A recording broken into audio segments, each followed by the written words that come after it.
course, most residual contracts have a clause in there that particularly says that the buyer is going to put up earnest money, and money kind of like a deposit. They're going to put up a deposit to pay down on the home. That money, if in fact the buyer walks away and it's not a lender issue, is not an issue dealing with the home inspection. You're out of the due diligence period in terms of the home inspection time period, and the buyer just wakes up one morning and chooses to walk away. Now, that particular buyer could, in fact, lose the earnest money, but that's not all they can possibly lose.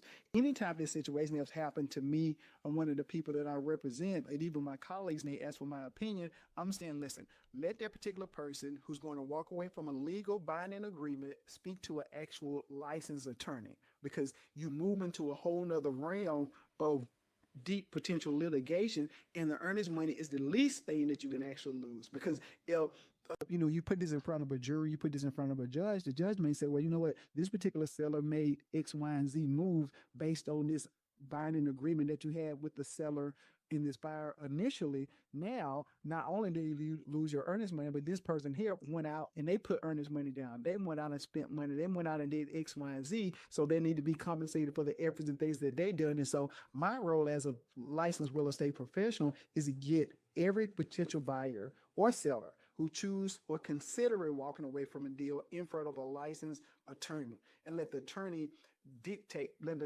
explain to them in detail exactly what it is they're up against as relates to being able to purchase a home and how that's going to flow if in fact they choose to walk away from the deal. And so I think that's something that's critically important that we need to be fully understood.